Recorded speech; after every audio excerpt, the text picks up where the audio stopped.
सत श्री अकाल दोस्तों। अगे पढ़ते हाँ जी नाइट्रोजन साइकिल, नाइट्रोजन का चक्कर। देखो सानू नाइट्रोजन चाहिए आ क्योंकि नाइट्रोजन दे नाल प्रोटीन बनता। बेसिकली नाइट्रोजन नाल बनता अमाइनो एसिड ते अमाइनो एसिड नाल बनता प्रोटीन। साडे शरीर लई प्रोटीन बहुत जरूरी आ ते प्रोटीन दे विच एक खास कंपोनेंट है जी, वो है जी नाइट्रोजन। नाइट्रोजन तो प्रोटीन बनता, असी कह सकते हैं। नाइट्रोजन तो अमाइनो एसिड बनते, अमाइनो एसिड तो प्रोटीन बनता। पढ़ते हैं जी। अच्छा पहला ना एक तो डायग्राम तो समझते हैं। देखो हवा विच बहुत नाइट्रोजन आ, तुहानू पता 71-72% नाइट्रोजन हैगी आ, बहुत आ, पर ज़्यादा ही है जी 78% के करीब आ, काफ़ी है नाइट्रोजन। तो पढ़ लेंगे हाँ 78% नाइट्रोजन आ जी, मतलब काफ़ी नाइट्रोजन हवा विच एटमोसफेयर विच है। मेजोरिटी एटमोसफेयर विच की है जी नाइट्रोजन ही है। पर ਜਿਹੜੇ ਜੀਵ ਹੁੰਦੇ ਆ ਉਹ ਡਾਇਰੈਕਟਲੀ ਨਾਈਟ੍ਰੋਜਨ ਨੂੰ ਉਪਯੋਗ ਨਹੀਂ ਕਰ ਪਾਉਂਦੇ, ਜੀਵ ਵੀ ਤੇ ਪਲਾਂਟ ਵੀ। ਇਸ ਕਰਕੇ ਇਹ ਜਿਹੜੀ ਹਵਾ ਵਾਲੀ ਨਾਈਟ੍ਰੋਜਨ ਆ ਨਾ, ਇਹਨੂੰ ਯੋਗ ਰੂਪ ਵਿੱਚ ਕਨਵਰਟ ਕਰਨ ਦੀ ਲੋੜ ਪੈਂਦੀ ਆ। ਯੋਗ ਰੂਪ ਵਿੱਚ ਕਨਵਰਟ ਕਰਨ ਦੀ ਲੋੜ ਪੈਂਦੀ ਆ, ਉਹਨੂੰ ਕਹਿੰਦੇ ਜੀ ਫਿਕਸੇਸ਼ਨ। ਹਵਾ ਵਿੱਚ ਨਾਈਟ੍ਰੋਜਨ, ਉਹ ਨਾਈਟ੍ਰੋਜਨ ਇੱਕ ਕੁਝ ਖਾਸ ਪ੍ਰਕਾਰ ਦੇ ਬੈਕਟੀਰੀਆ ਹੁੰਦੇ ਜੀ, ਉਹ ਹਵਾ ਤੋਂ ਨਾਈਟ੍ਰੋਜਨ ਲੈ ਕੇ ਉਹਦਾ ਕੰਪਾਊਂਡ ਬਣਾ ਦਿੰਦੇ ਆ NH3। ਫਿਰ ਉਹਦਾ ਅੱਗੇ ਨਾਈਟ੍ਰੀਫਿਕੇਸ਼ਨ ਹੁੰਦੀ ਆ ਜੀ, ਨਾਈਟ੍ਰੀਫਾਈਂਗ ਬੈਕਟੀਰੀਆ ਉਹਨੂੰ NO2 NO3 ਵਿੱਚ ਕਨਵਰਟ ਕਰ ਦਿੰਦੇ ਆ। NO3 ਹੁਣ ਇਹ NO3 ਨੂੰ ਪਲਾਂਟ ਲੈ ਸਕਦੇ ਆ। ਪਲਾਂਟ ਫਿਰ ਆਪਣੀਆਂ ਜੜ੍ਹਾਂ ਰਾਹੀਂ ਇਸ NO3 ਨੂੰ ਲੈਂਦੇ ਆ, ਤਾਂ ਫਿਰ ਪਲਾਂਟ ਵਿੱਚ ਨਾਈਟ੍ਰੋਜਨ ਆ ਗਿਆ। ਤੇ ਉਸ ਪਲਾਂਟ ਨੂੰ ਕਿਹਨ ਖਾਧਾ? ਕਿਸੇ ਹਰਬੀਵੋਰਸ ਨੇ, ਕਿਸੇ ਜਾਨਵਰ ने खाधा, ਜਾਂ ਅਸੀਂ ਡਾਇਰੈਕਟਲੀ ਪਲਾਂਟ ਦੀਆਂ ਸਬਜ਼ੀਆਂ ਖਾਧੀਆਂ, ਕੁਛ ਖਾਧਾ ਨਾ, ਦਾਲਾਂ ਖਾਧੀਆਂ, ਤੇ ਫਿਰ ਉਹ ਪ੍ਰੋਟੀਨ ਜੀਵਾਂ ਵਿੱਚ ਵੀ ਆ ਗਿਆ। ਠੀਕ ਹੈ ਜੀ। ਤੇ ਜਿਹੜਾ ਬਚ ਗਿਆ NO3, ਉਹਨੂੰ ਡੀਨਾਈਟ੍ਰੀਫਿਕੇਸ਼ਨ ਦੀ ਪ੍ਰਕਿਰਿਆ ਦੁਆਰਾ ਕੁਝ ਅਲੱਗ ਪ੍ਰਕਾਰ ਦੇ ਬੈਕਟੀਰੀਆ ਨੇ ਨਾਈਟ੍ਰੋਜਨ ਵਿੱਚ ਤੋੜ ਕੇ ਹਵਾ ਵਿੱਚ ਮਿਲਾਤਾ। ਇਸ ਤਰ੍ਹਾਂ ਹੋ ਜਾਂਦਾ ਜੀ। ਠੀਕ ਹੈ ਜੀ। ਤੇ ਕਦੀ ਕਦੀ ਜਿੱਦਾਂ ਹੁਣ ਖਾਸ ਤੌਰ 'ਤੇ ਗਾਵਾਂ, ਮੱਝਾਂ, ਪਸ਼ੂਆਂ ਦੇ ਜਿਹੜੇ ਗੋਬਰ ਵਿੱਚ ਵੀ ਨਾਈਟ੍ਰੋਜਨ ਹੁੰਦਾ ਜੀ, ਉਹ ਫਿਰ ਧਰਤੀ ਵਿੱਚ ਗਿਆ ਅਮੋਨੀਆ ਦੇ ਰੂਪ ਵਿੱਚ, ਫਿਰ ਉਹਦਾ NO2 ਬਣਿਆ, ਉਹਦਾ ਫਿਰ NO3 ਬਣਿਆ। ਕਹਿੰਦਾ ਭਾਵ ਇਸ ਤਰ੍ਹਾਂ ਇੱਕ ਚੱਕਰ ਜਿਹਾ ਚੱਲਦਾ ਆ, ਇਸ ਤਰ੍ਹਾਂ ਇੱਕ ਚੱਕਰ ਚੱਲਦਾ ਆ। ਅੱਛਾ ਇਹ ਤਾਂ ਗੱਲ ਸੀ ਜੀ ਬੈਕਟੀਰੀਆ ਦੁਆਰਾ। ਕਦੀ ਕਦੀ ਅਸਮਾਨ ਵਿੱਚ ਬਿਜਲੀ ਕੜਕਦੀ ਆ ਤੇ ਨਾਈਟ੍ਰੋਜਨ ਟੁੱਟ ਜਾਂਦਾ ਆ। ਨਾਈਟ੍ਰੋਜਨ ਟੁੱਟ ਕੇ ਕੰਪਾਊਂਡ ਬਣਾਉਂਦਾ ਆ ਤੇ ਮੀਂਹ ਰਾਹੀਂ ਫਿਰ ਉਹ ਕੰਪਾਊਂਡ ਨਾਈਟ੍ਰੋਜਨ ਆਕਸਾਈਡ ਵਗੈਰਾ ਥੱਲੇ ਆ ਜਾਂਦੇ ਜੀ। ਇਸ ਤਰ੍ਹਾਂ ਵੀ ਨਾਈਟ੍ਰੋਜਨ ਮਿੱਟੀ ਵਿੱਚ ਆ ਜਾਂਦਾ। ਤੇ ਇੱਕ ਪ੍ਰਕਿਰਿਆ ਹੁੰਦੀ ਹੈ ਜੀ, ਇਨਸਾਨ ਖੁਦ ਜਦੋਂ ਫਸਲਾਂ ਵਿੱਚ ਢੇਰ ਪਾਉਂਦਾ ਆ, ਅਸੀਂ ਕਈ ਵਾਰ ਕਹਿੰਦੇ ਨੇ ਯੂਰੀਆ ਪਾਇਆ, ਯੂਰੀਆ ਦਾ ਛਿੱਟਾ ਦੇ ਦਿਓ ਜੀ। ਖੇਤਾਂ ਵਿੱਚ ਅਸੀਂ ਫਰਟੀਲਾਈਜ਼ਰ ਪਾਏ ਆ ਜੀ, ਯੂਰੀਆ ਪਾਤਾ। ਉਹ urea basically NPK nitrogen, phosphorus ਤੇ ਪੋਟਾਸ਼ੀਅਮ, ਬੇਸਿਕਲੀ ਉਹ ਨਾਈਟ੍ਰੋਜਨ ਹੁੰਦਾ ਜੀ। ਯੂਰੀਆ ਵਿੱਚ ਨਾਈਟ੍ਰੋਜਨ ਜ਼ਿਆਦਾ ਹੁੰਦਾ, ਭਾਵ ਢੇਰ ਪਾ ਕੇ ਵੀ ਅਸੀਂ ਜ਼ਮੀਨ ਵਿੱਚ ਨਾਈਟ੍ਰੋਜਨ ਐਡ ਕਰ ਦਿੰਦੇ ਆ। ਇਹ ਤਿੰਨ ਮੁੱਖ ਤਰੀਕੇ ਆ ਜੀ ਨਾਈਟ੍ਰੋਜਨ ਕਿਸ ਤਰ੍ਹਾਂ ਸਿਸਟਮ ਵਿੱਚ, ਧਰਤੀ ਵਿੱਚ ਐਡ ਹੁੰਦੀ ਆ। ਮੋਟੀ ਮੋਟੀ ਕਹਾਣੀ ਪੜ੍ਹੀ ਅਸੀਂ, ਹੁਣ ਆਪਾਂ ਇਹਨੂੰ ਸਟੈਪ ਬਾਏ ਸਟੈਪ ਪੜ੍ਹ ਲੈਂਦੇ ਆ। ਨਾਈਟ੍ਰੋਜਨ ਪ੍ਰੋਟੀਨ ਦਾ ਇੱਕ ਜ਼ਰੂਰੀ ਤੱਤ ਹੈ। ਪ੍ਰੋਟੀਨ ਕਿਸ ਤੋਂ ਬਣਦਾ ਜੀ? ਨਾਈਟ੍ਰੋਜਨ ਤੋਂ ਹੀ। ਇਸ ਲਈ ਇਹ ਸਾਰੇ ਜੀਵਿਤ ਟਿਸ਼ੂਆਂ ਦਾ ਇੱਕ ਬੁਨਿਆਦੀ ਬਿਲਡਿੰਗ ਬਲਾਕ ਹੈ, ਜਿਨ੍ਹਾਂ ਦਾ ਜਿਹੜੇ ਆਰਗੈਨਿਜ਼ਮ ਆ, ਜੀਵ ਆ, ਲਿਵਿੰਗ ਆਰਗੈਨਿਜ਼ਮ ਹੋ ਗਏ, ਚਾਹੇ ਉਹ ਸੂਖਸ਼ਮ ਜੀਵ ਹੋਵੇ, ਉਹਨਾਂ ਦੇ ਟਿਸ਼ੂਆਂ ਦਾ, ਸੂਖਸ਼ਮ ਜੀਵ ਤਾਂ ਨਹੀਂ ਕਹਾਂਗੇ, ਵੈਸੇ ਜੀਵਾਂ ਦੇ ਟਿਸ਼ੂਆਂ ਦਾ ਇੱਕ ਬੁਨਿਆਦੀ ਬਿਲਡਿੰਗ ਬਲਾਕ ਹੈ। ਸਿੰਪਲ ਭਾਸ਼ਾ 'ਚ ਕਹੀਏ ਕਿ ਸਾਡਾ ਸਰੀਰ ਪ੍ਰੋਟੀਨ ਨਾਲ ਬਣਦਾ ਆ। ਇਸ ਲਈ ਨਾਈਟ੍ਰੋਜਨ ਜੀਵਨ ਲਈ ਬਹੁਤ ਜ਼ਰੂਰੀ ਹੈ। ਠੀਕ। ਸਾਡੇ ਵਾਯੂਮੰਡਲ ਵਿੱਚ ਲਗਭਗ 78% ਨਾਈਟ੍ਰੋਜਨ ਹੈ, ਪਰ ਜ਼ਿਆਦਾਤਰ ਜੀਵ ਨਾਈਟ੍ਰੋਜਨ ਦੇ ਇਸ ਮੂਲ ਰੂਪ ਦੀ ਵਰਤੋਂ ਸਿੱਧੇ ਤੌਰ 'ਤੇ ਨਹੀਂ ਕਰ ਸਕਦੇ। ਡਾਇਰੈਕਟਲੀ ਇਸ ਨਾਈਟ੍ਰੋਜਨ ਨੂੰ ਉਹ ਉਪਯੋਗ ਨਹੀਂ ਕਰ ਸਕਦੇ। ਇਸ ਨਾਈਟ੍ਰੋਜਨ ਨੂੰ ਪਹਿਲਾਂ ਫਿਕਸ ਕਰਨ ਦੀ ਲੋੜ ਹੁੰਦੀ ਹੈ, ਸਥਿਰ ਕਰਨ ਦੀ ਲੋੜ ਹੁੰਦੀ ਹੈ, ਭਾਵ ਅਜਿਹੇ ਰੂਪ ਵਿੱਚ ਇਸ ਨੂੰ ਕਨਵਰਟ ਕਰੋ ਜਿਸ ਦਾ ਉਪਯੋਗ ਕੀਤਾ ਜਾ ਸਕੇ। ਅਰਥਾਤ ਪੌਦਿਆਂ ਦੁਆਰਾ ਇਸ ਨੂੰ ਲੈਣ ਤੋਂ ਪਹਿਲਾਂ ਵਰਤੋਂਯੋਗ ਰੂਪ ਵਿੱਚ ਬਦਲਣਾ ਪੈਂਦਾ ਹੈ। ਅਜਿਹੇ ਰੂਪ ਵਿੱਚ ਬਦਲੀਏ ਕਿ ਜਿਸ ਦਾ ਪ੍ਰਯੋਗ ਪੌਦੇ ਕਰ ਸਕਣ। ਇਸ ਵਿੱਚ ਅਮੋਨੀਆ ਨਾਈਟ੍ਰਾਈਟ NO2 ਅਤੇ ਨਾਈਟ੍ਰੇਟ NO3 ਵਿੱਚ ਤਬਦੀਲੀ ਸ਼ਾਮਿਲ ਹੈ। ਹੁਣ ਇਹ ਅਸਮਾਨੀ ਜਿਹੜਾ ਹੈ ਨਾਈਟ੍ਰੋਜਨ ਉਹ ਅਲੱਗ-ਅਲੱਗ ਕੰਪਾਊਂਡ ਵਿੱਚ ਅਲੱਗ-ਅਲੱਗ ਰੂਪਾਂ ਵਿੱਚ ਕਨਵਰਟ ਹੁੰਦਾ ਜੀ। ਠੀਕ ਹੈ ਜੀ।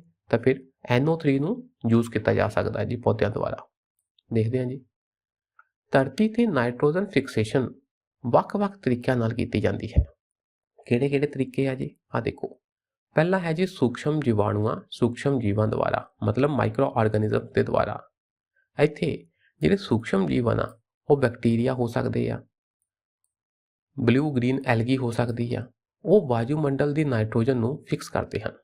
ਉਹ ਵਾਯੂਮੰਡਲ ਦੀ ਨਾਈਟ੍ਰੋਜਨ ਨੂੰ N2 ਨੂੰ ਕੰਪਾਊਂਡ ਦੇ ਰੂਪ ਵਿੱਚ ਬਣਾ ਕੇ ਧਰਤੀ ਦੇ ਵਿੱਚ, ਮਿੱਟੀ ਦੇ ਵਿੱਚ ਲੈ ਕੇ ਆਉਂਦੇ ਆ। ਦੂਜਾ ਤਰੀਕਾ ਹੈ ਜੀ ਮਨੁੱਖ ਦੁਆਰਾ। ਇਨਸਾਨ ਖੁਦ ਖਾਦਾਂ ਦੀ ਵਰਤੋਂ ਕਰਕੇ ਖੇਤਾਂ ਵਿੱਚ ਢੇਰ ਪਾ ਕੇ, ਫਰਟੀਲਾਈਜ਼ਰ ਪਾ ਕੇ ਨਾਈਟ੍ਰੋਜਨ ਐਡ ਕਰ ਦਿੰਦਾ ਜੀ, ਨਾਈਟ੍ਰੋਜਨ ਪਾ ਦਿੰਦਾ ਖੇਤਾਂ ਵਿੱਚ। ਠੀਕ। ਤੀਸਰਾ ਹੈ ਜੀ ਕੁਝ ਵਾਯੂਮੰਡਲ ਦੀ ਜਿਹੜੀ ਨਾਈਟ੍ਰੋਜਨ ਆ ਉਹ ਅਸਮਾਨੀ ਬਿਜਲੀ ਦੇ ਚਮਕਣ ਜਾਂ ਗਰਜਨ ਦੁਆਰਾ ਵੀ ਫਿਕਸ ਕੀਤੀ ਜਾਂਦੀ ਹੈ। ਅਸਮਾਨ ਵਿੱਚ ਬਿਜਲੀ ਕੜਕੀ ਤਾਂ ਜਿਹੜੀ ਅਸਮਾਨ ਵਿੱਚ ਨਾਈਟ੍ਰੋਜਨ ਆ ਉਹ ਟੁੱਟ ਗਈ ਤਾਂ ਫਿਰ ਉਹ ਕੋਈ ਨਾ ਕੋਈ ਕੰਪਾਊਂਡ ਬਣਾਉਂਦੀ ਆ, ਆਕਸੀਜਨ ਨਾਲ ਕੰਪਾਊਂਡ ਬਣਾਉਂਦੀ ਆ, ਫਿਰ ਉਹ ਪਾਣੀ ਦੇ ਮੀਂਹ ਦੇ ਪਾਣੀ ਨਾਲ ਰਲ ਕੇ ਧਰਤੀ ਤੇ ਆ ਜਾਂਦੀ ਆ। ਬਿਜਲੀ ਨਾਈਟ੍ਰੋਜਨ ਦੇ ਅਣੂਆਂ ਨੂੰ ਤੋੜ ਦਿੰਦੀ ਹੈ। ਇਹ ਨਾਈਟ੍ਰੋਜਨ ਦੇ ਅਣੂਆਂ ਨੂੰ ਹਵਾ ਵਿੱਚ ਆਕਸੀਜਨ ਨਾਲ ਨਾਈਟ੍ਰੋਜਨ ਆਕਸਾਈਡ ਬਣਾਉਣ ਦੀ ਸਮਰੱਥ ਬਣਾਉਂਦਾ ਹੈ। ਜਦੋਂ N2 ਟੁੱਟੇਗਾ, NN ਅਲੱਗ ਹੋ ਗਿਆ ਤਾਂ ਹੀ ਉਹ ਕਿਸੇ ਨਾਲ ਰਿਐਕਟ ਕਰੇਗਾ। ਜਦੋਂ ਬਿਜਲੀ ਕੜਕੀ, N2 ਟੁੱਟ ਗਿਆ, N2 ਜਿਹੜਾ ਗੈਸ ਆ N2 ਉਹ ਟੁੱਟ ਗਈ ਜੀ N ਤੇ N ਵਿੱਚ, N ਤੇ N ਵਿੱਚ ਟੁੱਟ ਗਈ।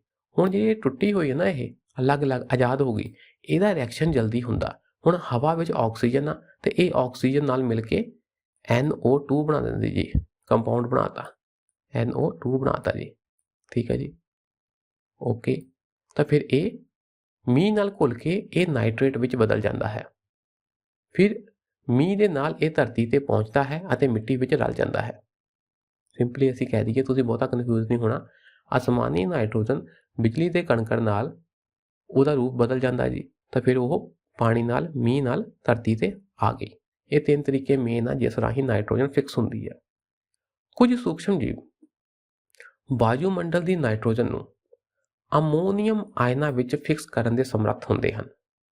ਇਹਨਾਂ ਵਿੱਚ ਕਿਹੜੇ-ਕਿਹੜੇ ਸੂਖਸ਼ਮ ਜੀਵ ਆ ਉਹ ਅਸੀਂ ਹੁਣ ਪੜ੍ਹ ਲੈਂਦੇ ਆ। ਆਪਾਂ ਤਿੰਨ ਤਰੀਕੇ ਪੜ੍ਹੇ, ਉਹ ਤਿੰਨ ਤਰੀਕਿਆਂ ਵਿੱਚੋਂ ਪਹਿਲੇ ਵਾਲਾ ਜਿਹੜਾ ਹੈ ਮੈਥਡ, ਨਾਈਟ੍ਰੋਜਨ ਨੂੰ ਫਿਕਸ ਕਰਨ ਦਾ ਮੈਥਡ ਆ ਸੂਖਸ਼ਮ ਜੀਵਾਂ ਦੁਆਰਾ। ਅਸੀਂ ਹੁਣ ਉਸ ਨੂੰ ਪੜ੍ਹਦੇ ਹਾਂ, ਕਿਹੜੇ-ਕਿਹੜੇ ਸੂਖਸ਼ਮ ਜੀਵ ਆ ਜਿਹੜੇ ਨਾਈਟ੍ਰੋਜਨ ਨੂੰ ਫਿਕਸ ਕਰਦੇ ਆ। ਠੀਕ ਹੈ ਜੀ। ਇੱਥੇ ਫੋਟੋ ਦੇਖੀਏ। ਪਹਿਲਾਂ ਅਸੀਂ ਇਹਨਾਂ ਦੀ ਗੱਲ ਕਰਾਂਗੇ ਮੇਨਲੀ, ਨਾਈਟ੍ਰੋਜਨ ਫਿਕਸਿੰਗ ਬੈਕਟੀਰੀਆ ਜਿਹੜੇ ਅਸਮਾਨੀ ਨਾਈਟ੍ਰੋਜਨ ਨੂੰ ਫਿਕਸ ਕਰਦੇ ਆ। ਦੇਖਦੇ ਹਾਂ ਜੀ। ਆਹ ਦੇਖੋ, ਮੁਕਤ ਸੂਖਸ਼ਮ ਜੀਵ ਅਜਿਹੇ ਸੂਖਸ਼ਮ ਜੀਵ ਜੋ ਕਿਸੇ ਦੇ ਨਾਲ ਰਲ ਕੇ ਨਹੀਂ ਰਹਿੰਦੇ, ਆਜ਼ਾਦ ਤੌਰ ਤੇ ਵਿਚਰ ਸਕਦੇ ਹਨ। ਇਹਨਾਂ ਵਿੱਚ ਸ਼ਾਮਿਲ ਹੈ ਜੀ ਐਰੋਬਿਕ ਅਜ਼ੋਟੋਬੈਕਟਰ, ਐਰੋਬਿਕ ਅਜ਼ੋਟੋਬੈਕਟਰ ਅਤੇ ਐਨਆਰੋਬਿਕ ਕਲੋਸਟ੍ਰੀਡੀਅਮ। ਇਹ ਜੀ ਐਰੋਬਿਕ ਆ, ਐਰੋਬਿਕ ਮਤਲਬ ਜਿਨ੍ਹਾਂ ਨੂੰ ਆਕਸੀਜਨ ਚਾਹੀਦੀ ਹੈ ਜੀਣ ਲਈ। ਐਨਐਰੋਬਿਕ ਹੁੰਦੇ ਆ ਜਿਨ੍ਹਾਂ ਨੂੰ ਆਕਸੀਜਨ ਨਹੀਂ ਚਾਹੀਦੀ ਹੁੰਦੀ, ਘੱਟ ਆਕਸੀਜਨ ਤੇ ਵੀ ਰਹਿ ਸਕਦੇ ਆ, ਬਿਨਾਂ ਆਕਸੀਜਨ ਤੇ ਵੀ ਰਹਿ ਸਕਦੇ ਆ। ਇਹਨਾਂ ਵਿੱਚ ਅਜ਼ੋਟੋਬੈਕਟਰ ਤੇ ਕਲੋਸਟ੍ਰੀਡੀਅਮ ਸ਼ਾਮਿਲ ਹੈ। ਓਕੇ ਜੀ। ਕੁਝ ਸੂਖਸ਼ਮ ਜੀਵ ਹੁੰਦੇ ਆ ਉਹ ਸਿੰਬਾਇਓਟਿਕ ਹੁੰਦੇ ਆ ਜੀ। ਸਿੰਬਾਇਓਟਿਕ ਭਾਵ ਉਹ ਆਜ਼ਾਦ ਰੂਪ ਵਿੱਚ, ਮੁਕਤ ਰੂਪ ਵਿੱਚ ਨਹੀਂ ਰਹਿੰਦੇ, ਉਹ ਕਿਸੇ ਦੇ ਨਾਲ ਰਲ ਕੇ ਰਹਿੰਦੇ ਆ। ਕੁਝ ਹੈਗੇ ਆ ਇਹ ਜੋ ਫਲੀਦਾਰ ਪੌਦਿਆਂ ਦੀਆਂ ਜੜ੍ਹਾਂ ਵਿੱਚ ਰਹਿੰਦੇ ਹਨ। ਫਲੀਦਾਰ ਪੌਦਿਆਂ ਦੀਆਂ ਜੜ੍ਹਾਂ ਵਿੱਚ ਰਹਿਣ ਵਾਲੇ ਸੂਖਸ਼ਮ ਜੀਵ ਉਹ ਹੋ ਗਏ ਜੀ ਸਿੰਬਾਇਓਟਿਕ ਸੂਖਸ਼ਮ ਜੀਵ, ਸਿੰਬਾਇਓਟਿਕ ਮਾਈਕਰੋ ਆਰਗੈਨਿਜ਼ਮ। ਤੇ ਕੁਝ ਸਿੰਬਾਇਓਟਿਕ ਹੁੰਦੇ ਆ ਆਰਗੈਨਿਜ਼ਮ, ਮਾਈਕਰੋ ਆਰਗੈਨਿਜ਼ਮ, ਸੂਖਸ਼ਮ ਜੀਵ ਜੋ ਗੈਰ ਫਲੀਦਾਰ ਪੌਦਿਆਂ ਦੀਆਂ ਜੜ੍ਹਾਂ ਵਿੱਚ ਰਹਿੰਦੇ ਹਨ। ਠੀਕ ਹੈ ਜੀ। ਤੇ ਇਹ ਮੇਨਲੀ ਹੈਗੇ ਜੀ ਜਿਹੜੇ ਫਲੀਦਾਰ ਪੌਦਿਆਂ ਦੀ ਜੜ੍ਹਾਂ ਵਿੱਚ ਰਹਿੰਦੇ ਹਨ, ਰਾਈਜ਼ੋਬੀਅਮ ਆ ਮੇਨਲੀ। ਠੀਕ ਹੈ ਜੀ। ਜੋ ਕਿ ਫਿਕਸ ਕਰਦੇ ਆ ਐਟਮੋਸਫੇਰਿਕ ਨਾਈਟ੍ਰੋਜਨ। ਕੁਝ ਹੋਰ ਦੇਖ ਲਓ ਜੀ। ਬਲੂ ਗ੍ਰੀਨ ਐਲਗੀ ਵੀ ਫਿਕਸ ਕਰਦੀ ਆ ਨਾਈਟ੍ਰੋਜਨ ਨੂੰ। ਇਸ ਦੀਆਂ ਹੋਰ ਵੈਰਾਈਟੀਆਂ ਹੈਗੀਆਂ ਜੀ ਐਨਾਬੇਨਾ ਤੇ ਸਪਿਰੂਲਿਨਾ। ਇਹ ਸਾਰੇ ਕੀ ਕਰਦੇ ਆ, ਨਾਈਟ੍ਰੋਜਨ ਨੂੰ ਫਿਕਸ ਕਰਦੇ ਆ, ਵਾਯੂਮੰਡਲ ਦੀ ਨਾਈਟ੍ਰੋਜਨ ਨੂੰ ਯੋਗ ਰੂਪ ਵਿੱਚ ਕਨਵਰਟ ਕਰਕੇ ਮਿੱਟੀ ਵਿੱਚ ਫਿਕਸ ਕਰਦੇ ਆ। ਹੁਣ ਇਹਨਾਂ ਨੇ ਅਮੋਨੀਅਮ ਆਇਨ ਬਣਾਤੇ, ਹੁਣ ਇਹ ਅਮੋਨੀਅਮ ਆਇਨ ਕੁਝ ਪੌਦਿਆਂ ਦੁਆਰਾ ਸਿੱਧੇ ਤੌਰ ਤੇ ਨਾਈਟ੍ਰੋਜਨ ਦੇ ਸਰੋਤ ਵਜੋਂ ਲਿਆ ਜਾ ਸਕਦਾ ਹੈ। ਉਹ ਸਿੱਧੇ ਇਸ ਅਮੋਨੀਅਮ ਆਇਨ ਨੂੰ ਖਾ ਲੈਂਦੇ ਆ, ਲੈ ਲੈਂਦੇ ਆ, ਜਾਂ ਵਿਸ਼ੇਸ਼ ਬੈਕਟੀਰੀਆ ਦੇ ਸਮੂਹਾਂ ਦੁਆਰਾ ਇਸ ਨੂੰ NO2 ਭਾਵ ਨਾਈਟ੍ਰਾਈਟ ਜਾਂ NO3 ਨਾਈਟ੍ਰੇਟ ਵਿੱਚ ਬਦਲ ਦਿੱਤਾ ਜਾਂਦਾ ਹੈ ਜਾਂ ਆਕਸੀਕਰਨ ਕਰ ਦਿੱਤਾ ਜਾਂਦਾ ਹੈ, ਕਿਉਂਕਿ ਨਾਈਟ੍ਰੋਜਨ ਵਿੱਚ ਆਕਸੀਜਨ ਮਿਲ ਗਈ, ਇਹਨੂੰ ਕਹਿੰਦੇ ਜੀ ਆਕਸੀਕਰਨ ਕਰ ਦਿੱਤਾ ਗਿਆ, ਇਹਨਾਂ ਵਿੱਚ ਇਹ ਬਦਲ ਗਈ, ਕਰਤਾ ਜੀ, NO3 ਬਣਾਤਾ ਮਿੱਟੀ ਦੇ ਵਿੱਚ। ਹੁਣ ਇਹ ਨਾਈਟ੍ਰੇਟ ਪੌਦਿਆਂ ਦੁਆਰਾ ਲਏ ਜਾਂਦੇ ਹਨ, ਪੌਦੇ ਇਹਨਾਂ ਨੂੰ ਸੋਖ ਲੈਂਦੇ ਹਨ ਅਤੇ ਅਮਾਈਨੋ ਐਸਿਡ ਵਿੱਚ ਇਹਨਾਂ ਨੂੰ ਕਨਵਰਟ ਕਰ ਦਿੰਦੇ ਹਨ। ਅਮਾਈਨੋ ਐਸਿਡ ਬਣਾਤਾ ਜੀ। ਇਹ ਅਮਾਈਨੋ ਐਸਿਡ ਪ੍ਰੋਟੀਨ ਦੇ ਨਿਰਮਾਣ ਬਲਾਕ ਹਨ। ਅਮਾਈਨੋ ਐਸਿਡ ਤੋਂ ਕੀ ਬਣਿਆ, ਪ੍ਰੋਟੀਨ। ਪਹਿਲਾਂ ਐਟਮੋਸਫੇਅਰ ਦੀ ਨਾਈਟ੍ਰੋਜਨ ਨੂੰ N2 ਨੂੰ ਨਾਈਟ੍ਰੇਟ ਵਿੱਚ ਕਨਵਰਟ ਕਰਤਾ, ਇਹ ਨਾਈਟ੍ਰੇਟ ਪੌਦੇ ਲੈ ਸਕਦੇ ਆ ਜੀ, ਤੇ ਪੌਦੇ ਫਿਰ ਇਹਦਾ ਕੀ ਬਣਾ ਦਿੰਦੇ ਆ ਜੀ, ਫਿਰ ਉਹਨਾਂ ਵਿੱਚ ਇਹ ਬਣ ਜਾਂਦਾ ਅਮਾਈਨੋ ਐਸਿਡ, ਠੀਕ ਹੈ ਜੀ, ਤੇ ਇਸ ਅਮਾਈਨੋ ਐਸਿਡ ਨਾਲ ਕੀ ਬਣਦਾ, ਪ੍ਰੋਟੀਨ। ਇਹ ਅਮਾਈਨੋ ਐਸਿਡ ਪ੍ਰੋਟੀਨ ਦੇ ਨਿਰਮਾਣ ਬਲਾਕ ਹਨ, ਬਿਲਡਿੰਗ ਬਲਾਕ ਹਨ। ਇਸ ਤਰ੍ਹਾਂ ਨਾਈਟ੍ਰੋਜਨ ਭੋਜਨ ਲੜੀ ਵਿੱਚ ਦਾਖਲ ਹੋ ਜਾਂਦੇ ਹਨ। ਨਾਈਟ੍ਰੋਜਨ ਆ ਗਿਆ ਪੌਦਿਆਂ ਵਿੱਚ, ਪੌਦਿਆਂ ਨੂੰ ਖਾਧਾ ਹਰਬੀਵੋਰਸ ਨੇ, ਫਿਰ ਉਹਨਾਂ 'ਚ ਚਲ ਗਿਆ ਨਾਈਟ੍ਰੋਜਨ ਪ੍ਰੋਟੀਨ ਦੇ ਰੂਪ ਵਿੱਚ ਕਹਿ ਲਓ ਆਪਾਂ, ਤੇ ਉਹਨਾਂ ਤੋਂ ਅੱਗੇ ਫੂਡ ਚੇਨ ਵਿੱਚ ਚੱਲਦਾ ਜਾਂਦਾ ਆ। ਇਸ ਤਰ੍ਹਾਂ ਭੋਜਨ ਲੜੀ ਵਿੱਚ ਕੀ ਹੈ ਜੀ, ਨਾਈਟ੍ਰੋਜਨ ਦਾਖਲ ਹੋ ਗਿਆ ਜੀ। ਓਕੇ, ਅੱਛਾ, ਇਹ ਪ੍ਰੋਟੀਨ, ਹੁਣ ਪ੍ਰੋਟੀਨ ਆ ਗਿਆ ਜੀ, ਸਰੀਰ ਵਿੱਚ ਆ ਗਿਆ। ਇਹ ਪ੍ਰੋਟੀਨ ਫਿਰ ਇਕੋਸਿਸਟਮ ਦੇ ਉੱਚੇ ਟ੍ਰੋਪਿਕ ਪੱਧਰਾਂ ਵਿੱਚੋਂ ਲੰਘਦੇ ਹਨ।